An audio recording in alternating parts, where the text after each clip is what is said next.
Խոսեցեք արտաշատ դվին արքայազուները տուրեն անմատչելի քաղաքներիդ արդում դռնապաներն ուրեն ուրեն ձեր շքեղ պալատներ վեհ քաղաքներ հիմնադիրներ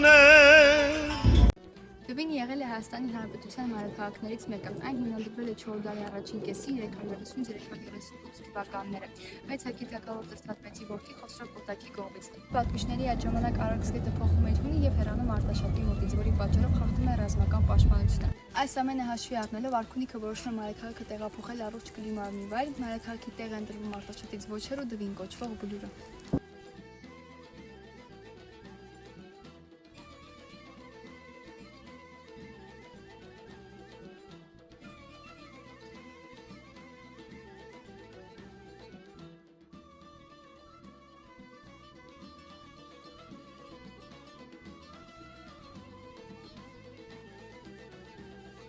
Նորակառույց մայրաքաղաքում կառուցվում են արքունական պալատներ և շատ այլ գեղեցիկ շենքեր։ 428 թվականին Դվինը դառնում է մարզպանական Հայաստանի կենտրոնը։ Դվինում արտադրվել և օտար երկրներ են արտահանվել արծաթե և մետաղյա գործվածքներ, ծածկոցներ, բազմոցներ, գեղեցիկ ու թանկարժեք գորգեր, աղճապակյա առարկաներ, որդան կարմիրը, որոնց պահանջարկը մեծ է օտար երկրներում։ 6-րդ դարի վերջին և 7-րդ դարի սկզբին Դվինը հետզհետե կորցրել է իր դերը, որին նպաստել է Դվինի ապրող արհեստավորների ու վաճառողների տեղափոխվելը անի, և նաև օտարազգի ցեղերի ու իշխանությունների ավերվածությունն ու աստամբությունը։ Քաղաքը վերջնականապես կործանվեց Ջալալի արշավանքների հետևանքով 1226 թվականին։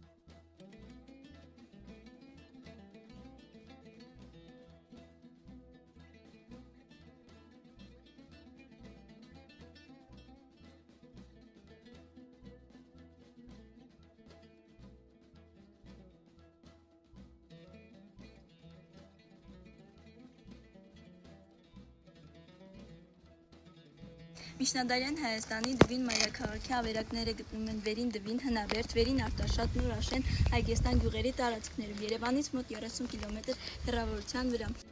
Դվինը ընդգրկված է եղել Հնավերթի պատմության և մշակույթի անշարժ հուշարձանների ցանկում։ Դվինը ունեցել է գեղեցիկ քարաշենքեր, որոնցից մեկն էլ եղել է Արշակունի թագավորների պալատը։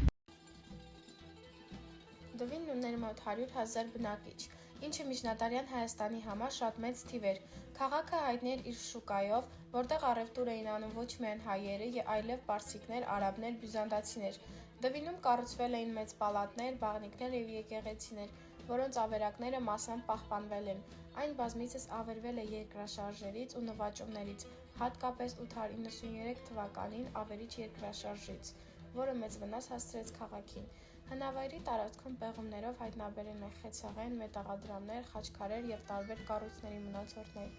Ասում են, որ Դվինի շուկայում վաճառվում էր նույնիսկ այնպիսի ապրանք, որ Եվրոպայում հազվագյուտ էր համարվում, օրինակ շքեղ գործվածքները, որոնք գալիս էին Միջին Ասիայից ու Չինաստանից, շատ թանկ էին գնահատվում։ Այդ պատճառով Դվինն անվանում էին Մետաքսի ճանապարհի դարպաս։ Իսկ մեկ այլ պատմություն կապված է 642 թվականի արաբական ներխուժման հետ, երբ արաբները գրավեցին Դվինը, քաղաքի բնակչությունը գերի տարվեց, բայց հենց այդ ծանր ժամանակներում հայոց եկեղեցին Դվինում կազմակերպեց ժողովներ, որտեղ որոշվեց ամրացնել հավատքը և պահպանել հայկական ինքնությունը։ Այսպիսով Դվինը դարձավ ոչ միայն քաղաքական, այլև հոգևոր դիմադրության կենտրոն։ Դվինի նախաքրիստոնեական շրջանում հայտնաբերած պաշտամունքային երևելի կարասներից մեկի վրա պատկերված են եղել